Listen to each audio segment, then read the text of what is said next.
Las negociaciones entre las delegaciones ucraniana y rusa en Estambul finalizaron. A pesar de la farsa organizada por Rusia, se pueden resumir algunos resultados de estas negociaciones.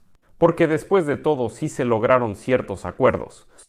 Pero quiero empezar con unas declaraciones bastante salvajes de la parte rusa, que llevan a pensar que toda la idea del Kremlin respecto a estas negociaciones era otro intento de intimidar a Ucrania y enviar una señal a Occidente, sobre que están dispuestos a luchar eternamente, durante años o incluso décadas.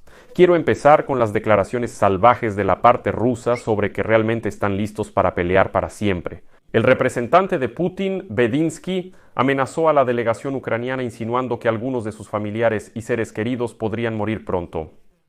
Declaró que si Ucrania no acepta en este momento entregar a Rusia 4 regiones, Donetsk, Lugansk, Gerson, Zaporilla, más la República Autónoma de Crimea, entonces ellos en general quieren apoderarse también de Kharkov y Sumy.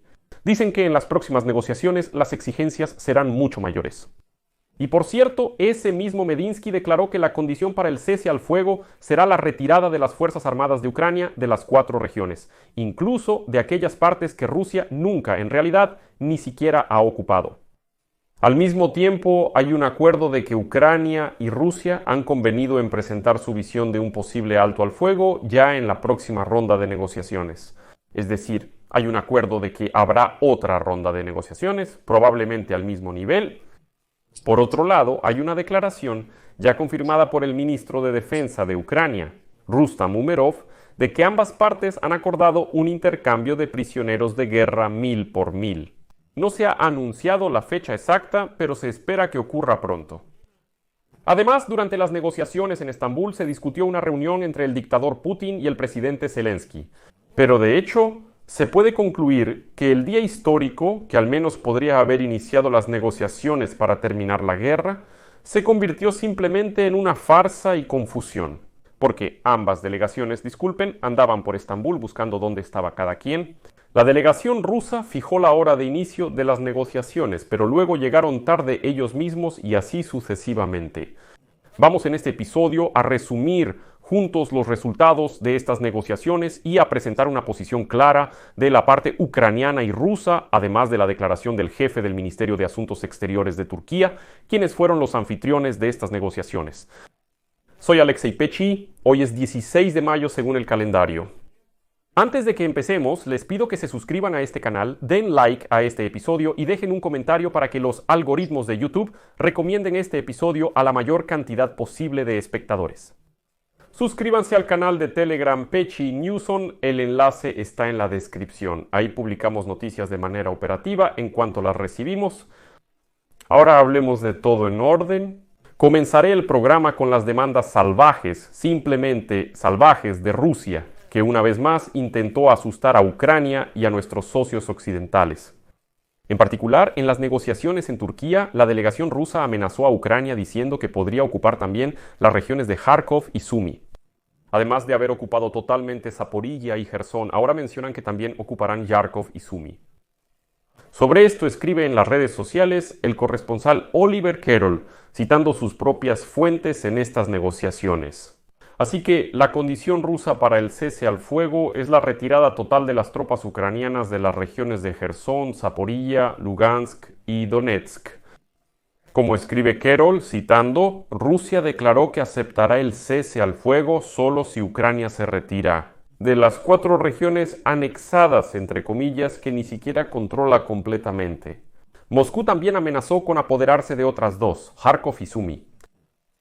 Luego, Carroll citó las palabras del jefe de la delegación rusa, asesor del gobierno del Kremlin, el dictador Putin, Vladimir Medinsky, quien declaró lo siguiente: no queremos la guerra, pero estamos listos para luchar 1 año, 2, 3, el tiempo que sea necesario. Luchamos contra Suecia durante 21 años. ¿Cuánto tiempo están ustedes dispuestos a luchar? Medinsky se dirige a la delegación de Ucrania. Parece que la historia con los pechenegos ya no es relevante. Ahora recordaron la guerra con Suecia. También se le atribuyen palabras sobre que Rusia está lista para luchar eternamente. Y Medinsky declaró lo siguiente en las negociaciones. Nuevamente es una cita. Tal vez alguno de los que están sentados en esta mesa pierda a más seres queridos. Rusia está lista para luchar eternamente. Es un ultimátum, afirmando que estamos preparados para continuar la lucha. Ninguna de esas negociaciones llevará a nada. Esto confirma lo que decía Ucrania. Es imposible llevar a cabo negociaciones adecuadas con Rusia por una razón muy simple.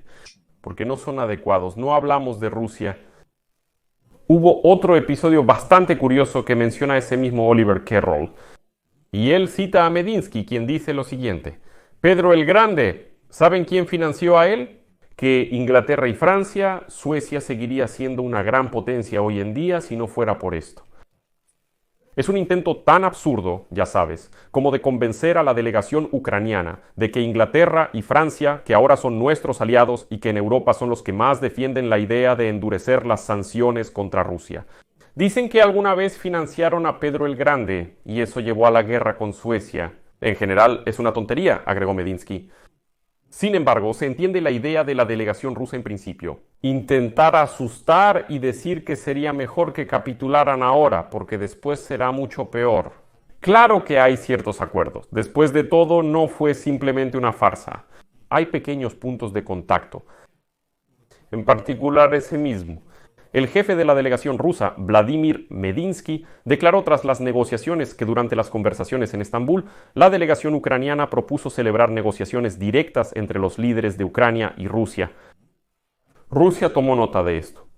Él también contó que Rusia y Ucrania acordaron en Estambul presentar su visión de un posible alto al fuego y detallar esto en profundidad. A continuación citaré a Medinsky. Después de que se presente esa visión, se refiere a un alto al fuego. Acordamos continuar nuestras negociaciones, lo cual consideramos conveniente. Además, Medinsky declaró que Rusia y Ucrania acordaron un intercambio masivo de prisioneros según la fórmula de 1000 por 1000.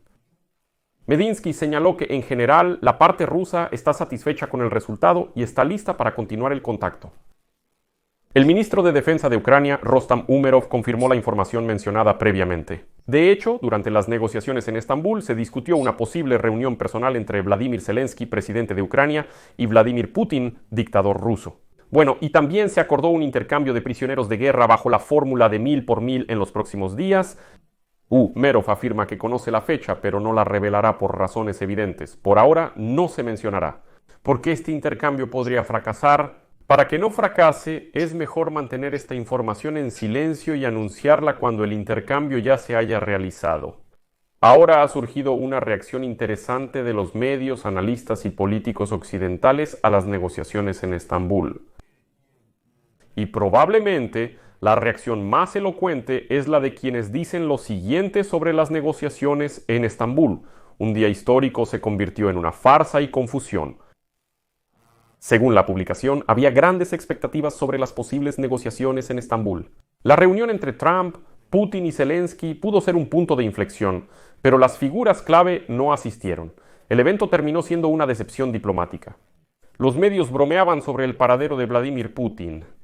Sin embargo, la esperanza de paz aún no se ha extinguido, escribe Zelensky.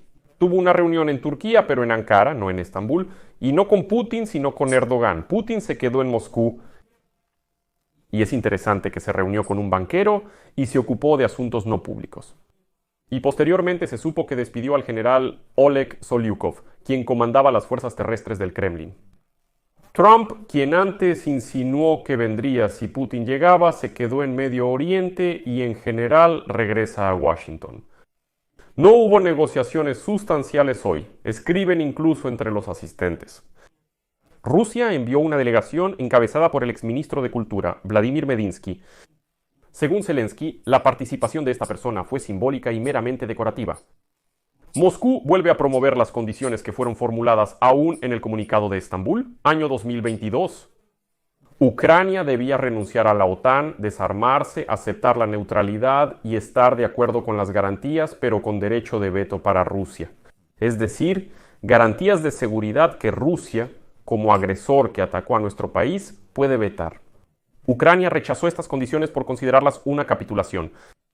Y aquí escribe que este podría ser un día histórico, una de las reuniones más importantes desde el encuentro de Winston Churchill, Franklin Roosevelt y Joseph Stalin en Yalta en febrero de 1945.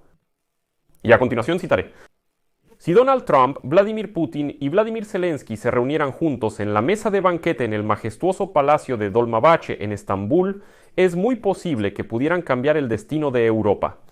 En cambio, ese día fue una farsa y un caos, cuando ninguno de los tres líderes apareció en Estambul y la prensa mundial jugó un largo juego llamado ¿Dónde está Vladimir Putin? Pero a pesar del fracaso formal, los diplomáticos europeos no pierden la esperanza. Suponen que Trump está empezando a perder la paciencia con Putin. Putin ignoró las negociaciones que él mismo inició y rechazó el llamado a una tregua de 30 días. Sin embargo, creo que los diplomáticos europeos son demasiado optimistas con respecto a Donald Trump.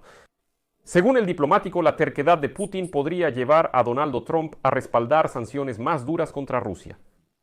Aquí les recuerdo que el senador Lindsey Graham ya propuso un proyecto de ley con aranceles del 500% para los importadores de petróleo ruso. Según su opinión, esto podría ser devastador para la economía de Rusia. A pesar de las expectativas, el presidente de Estados Unidos no muestra ninguna reacción decisiva. Hay que admitirlo. Y por eso digo que los diplomáticos europeos ya son demasiado optimistas. Y es interesante que cuando ya volaba de regreso a casa, respondiendo a las preguntas de los periodistas en el avión, él declaró: "No estoy decepcionado". ¿Por qué debería estar decepcionado de que Putin ni siquiera haya venido? Si cambiará su posición o no, no está claro, pero predecir las acciones de Trump es en general una tarea ingrata. Si se ha considerado en Europa, sigue siendo una incógnita. Porque hoy vamos a hablar de esto con ustedes en el próximo episodio. En Albania se reunieron Zelensky, Macron, Merz, Tusk y Starmer. Hablaron, volvieron a llamar a Trump, hablaron de algo y hasta ahora no ha habido ninguna reacción de Trump. Por respeto, debemos reconocer la posición de Turquía en estas negociaciones. Hakan Fidan, jefe del Ministerio de Asuntos Exteriores de Turquía, durante la apertura de las negociaciones entre Ucrania y Rusia en Estambul, instó a aprovechar la oportunidad para resolver la guerra en Ucrania, que surgió gracias a las conversaciones de paz en la ciudad. Esto lo informa Anadolu, el medio estatal turco. Según Fidan, estas negociaciones debían definir el futuro encuentro entre el presidente de Ucrania, Volodymyr Zelensky, y el jefe del Kremlin, Vladimir Putin. También durante el discurso de apertura de las negociaciones, Fidan declaró que Turquía considera importante que Rusia y Ucrania escuchen los llamados a la paz del presidente de Estados Unidos, Donald Trump, y de su homólogo turco, Recep Erdogan. Según Fidan, las negociaciones de Estambul deben concluir con una cumbre ruso-ucraniana. Eso, por supuesto, no sucedió, pero citaré a Fidan. Hay dos caminos. Uno nos lleva a la paz, el otro a una destrucción aún mayor. Las partes mismas deciden qué camino elegir, pero, basándonos en la retórica de Medinsky, es evidente que Rusia no acepta en absoluto el lado de la paz y no tiene intención de aceptarlo. Por eso fue una farsa, pero una farsa dirigida a mostrarle a todos que Rusia está lista para luchar durante años. No piensa reconocer ninguna negociación ni está dispuesta a hacer ninguna concesión. Y todas estas exigencias maximalistas de Putin siguen vigentes. Y aquí es muy importante la posición de Donald Trump, pero lamentablemente esta posición se está volviendo cada vez más y más débil. Trump ya declara abiertamente que veremos qué pasará. Volví a casa para ocuparme de mis asuntos, tarifas y acuerdos con los países del Golfo Pérsico. Retomaremos el tema de la guerra de Rusia contra Ucrania más adelante. Trump declaró que está listo para llamar a Putin para hablar de algo, para acordar una reunión, y cree que solo durante una reunión personal podrán llegar a algún acuerdo.